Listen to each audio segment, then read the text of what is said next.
Bonjour à toutes, bonjour à tous, et j'espère que vous allez bien. On est aujourd'hui le mardi 16 septembre 2025 et je vous souhaite la bienvenue dans le français c'est facile avec moi. Alors aujourd'hui, on va parler d'une expression qui est compter les moutons. Et je ne vais pas faire durer le suspense plus longtemps, je vais tout de suite vous dire ça veut dire quoi. Je vais tout de suite vous expliquer quelle est cette expression et qu'est-ce qu'elle veut dire. Parce que j'en ai besoin pour mon introduction. Alors compter les moutons, en fait, c'est ce qu'on utilise comme expression quand on est en train de s'endormir. Si un enfant vous demande comment je peux m'endormir plus facilement, j'ai pas sommeil, comment est-ce que je peux dormir? Eh bien vous lui direz, il faut compter les moutons. Alors comment on fait? Et ça, c'est mon introduction du jour. Comment on fait pour mieux s'endormir? Comment vous faites pour vous endormir facilement? Est-ce que vous dormez bien? Est-ce que vous vous endormez rapidement? Alors, je vais parler de moi aujourd'hui, un peu comme tous les jours d'ailleurs. Vous, je ne sais pas, mais moi, je n'ai aucun problème pour m'endormir. Il suffit que je m'allonge et au bout de quelques minutes, je dors. C'est un grand avantage, c'est une grande qualité d'être capable de s'endormir rapidement parce que je sais qu'il y a des personnes qui ont beaucoup de mal à s'endormir. Il y a des gens qui mettent du temps avant de dormir. Alors, qu'est-ce qu'il faut faire normalement? Qu'est-ce qui est mieux de faire pour s'endormir rapidement? Le mieux déjà, c'est d'arrêter les écrans. Le téléphone, la tablette, l'ordinateur, la télé. 2 heures ou 1 heure avant de dormir, eh bien vous éteignez vos écrans. Pourquoi? Parce que les écrans projettent une lumière spécifique, ça s'appelle la lumière bleue je crois, et en fait cette lumière, elle envoie une information au cerveau qui lui dit « il fait encore jour, donc il faut rester réveillé ». Mais en fait dehors c'est la nuit. Donc le fait de diminuer, d'éteindre ces écrans, ça va vous aider à vous endormir. Plus facilement en tout cas. Alors je vous dis ça c'est de la théorie, parce que moi je ne le fais pas du tout.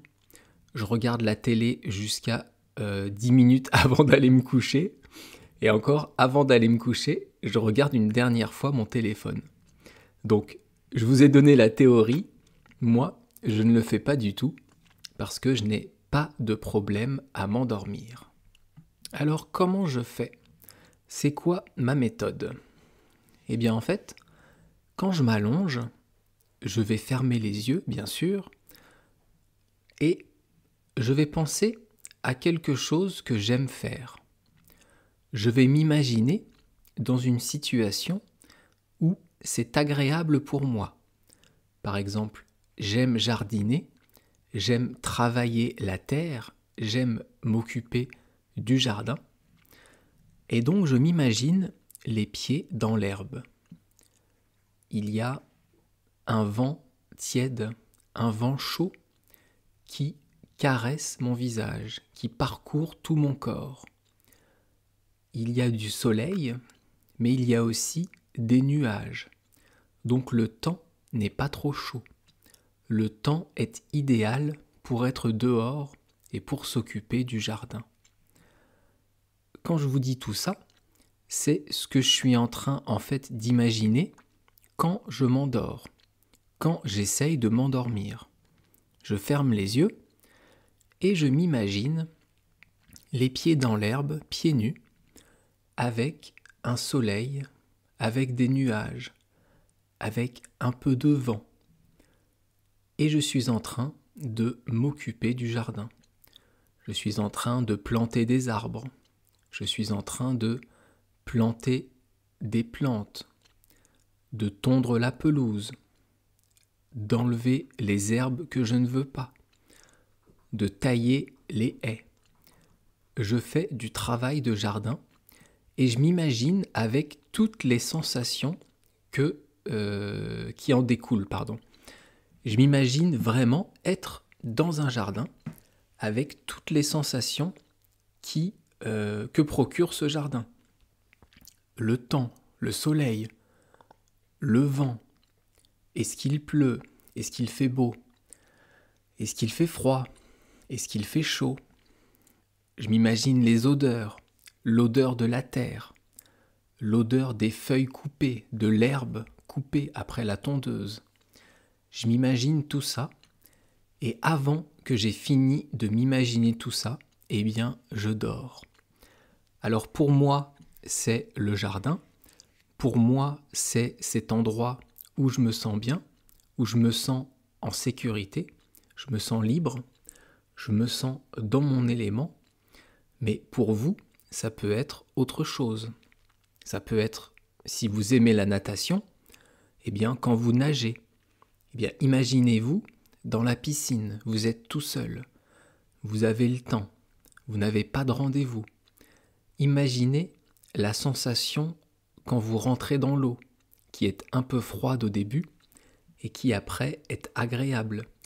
Imaginez le contact de l'eau sur votre peau, le son quand vous nagez de l'eau qui va se mouvoir, qui va bouger en fonction de vos mouvements. Il y a beaucoup de choses à imaginer, ça s'appelle de la projection, et moi, ça me permet de m'endormir très rapidement. Bien sûr, il faut que ce soit un environnement agréable pour vous.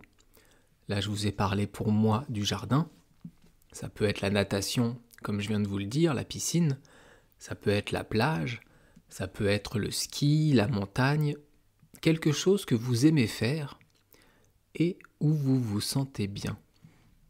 Surtout, il ne faut pas penser à s'endormir. Si vous fermez les yeux et que vous vous dites « il faut que je m'endorme, il faut que je m'endorme, il faut que je m'endorme, demain j'ai des rendez-vous, il faut que je me couche, il faut que je me repose, demain ça va être compliqué sinon, allez il faut dormir, dors. » Si vous vous dites ça, ça ne marchera pas. Ça va être compliqué, ça va vous maintenir éveillé. Donc, essayez ma méthode si vous le voulez. Elle marche en tout cas très bien pour moi. Et maintenant, je vais vous parler de ce que me disait ma mère pour m'endormir quand j'étais enfant, parce que j'avais à l'époque du mal à m'endormir, ce qui n'est plus le cas aujourd'hui. C'est une méthode, je ne sais pas si elle l'avait inventée, je ne pense pas. En fait, elle me disait « Adrien, allonge-toi, ferme les yeux et essaye de ressentir ton corps. Essaye de focaliser ton attention sur ton pied, sur ton deuxième pied, sur ta jambe. Et là, tu sens que ta jambe commence à être lourde. Elle est très lourde, comme si ta jambe s'enfonçait dans le matelas, comme si tes deux jambes s'enfonçaient dans le matelas. Essaye de sentir ton corps qui devient de plus en plus lourd. Essaye de sentir que tes doigts, tes mains, tes bras s'enfoncent eux aussi dans le matelas, comme si tu te laissais aller, comme si tu ne faisais qu'un avec le matelas.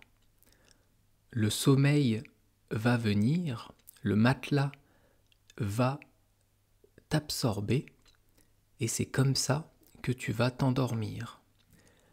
Et avec cette méthode, eh bien, je m'endormais rapidement.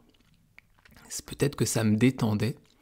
Je ne sais pas si c'est ce qu'elle me disait ou si c'était sa voix, mais en tout cas, c'est une méthode qui a marché pour moi.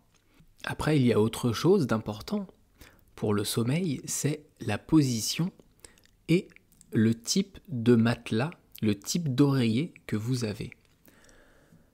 Là encore, je vais vous parler de moi. Moi, généralement, je dors sur le côté droit ou sur le côté gauche, avec un oreiller très épais. Ça n'a aucun intérêt, chacun est différent. Je vous dis ça pour que vous trouviez la position idéale, la position parfaite qui va vous permettre de vous détendre, qui va vous permettre de vous relâcher et de penser à cet endroit, de penser à ce moment de détente, à ce lieu de sécurité où vous pourrez vous imaginer et peut-être vous endormir plus facilement. Donc moi, c'est sur le côté droit en général, avec un gros oreiller sous la tête. D'ailleurs, j'ai un problème, je lance un appel aux fabricants d'oreillers. Il faut arrêter, ou en tout cas, il faut faire moins d'oreillers mous. Tous les oreillers aujourd'hui sont mous. Il n'y a plus un seul oreiller un peu plus dur que les autres. Et moi, j'aime les oreillers plus durs. Donc je galère à trouver un oreiller correct, un oreiller que j'aimerais utiliser. Enfin bref, ça n'a aucun intérêt. Et pourquoi je vous dis tout ça ? Pourquoi je vous raconte ma vie et la manière dont je m'endors ? Parce que l'expression du jour, compter les moutons, eh bien c'est ce qu'on dit aux enfants pour s'endormir. Moi, vous l'avez entendu, ma mère ne me disait pas ça, mais on peut dire ça à des enfants. Pour dormir, tu peux fermer les yeux. Imagine-toi que tu es dans un champ avec un troupeau de moutons et il y a une barrière. Et les moutons vont sauter au-dessus de la barrière. Eh bien toi, tu vas compter les moutons qui sautent. 1, 2, 3, 4, 5, 6, etc., etc. Alors, j'ai essayé, franchement, ça n'a jamais marché, ça n'a aucun intérêt. C'est une expression qui a été créée au Moyen-Âge. Cette expression, en fait, elle vient des bergers. Les bergers, ce sont les personnes qui vont garder les troupeaux. C'est un métier d'être berger. Généralement, ils sont accompagnés de chiens et ils vont surveiller les troupeaux de brebis, de moutons, de chèvres, etc., etc. Et donc à l'époque, les bergers étaient des personnes assez seules, assez solitaires. Ils avaient leurs bêtes, mais ils ne côtoyaient pas beaucoup d'humains pendant le travail. Et donc pour passer le temps, pour ne pas s'ennuyer, ils comptaient leurs moutons. Ils s'amusaient à compter les moutons et c'était tellement monotone, c'était tellement fatigant, pas fatigant mais ennuyant, que ça les endormait. Donc le fait de compter les moutons, ça endormait les bergers. D'ailleurs à ce sujet, j'ai lu un article qui dit que compter les moutons, ce n'est pas une bonne méthode pour s'endormir. Le meilleur moyen, selon cet article, de s'endormir, c'est d'imaginer un décor calme, comme la mer sans vagues, ou un lac, ou la montagne, mais il faut que ce soit paisible, il faut que ce soit calme. Et ça, c'est un article qui a fait une étude scientifique entre des personnes qui comptaient les moutons et des personnes qui imaginaient un endroit calme et ils essayaient de voir ceux qui s'endormaient le mieux. Moi, la méthode que je vous ai donnée au début, c'est la mienne et donc je pense que c'est la meilleure.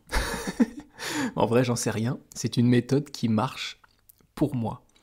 Ce n'est pas d'imaginer un endroit calme, c'est d'imaginer un endroit où je me sens bien, où je fais une activité reposante, une activité qui me procure du plaisir, et donc ça me permet de m'endormir.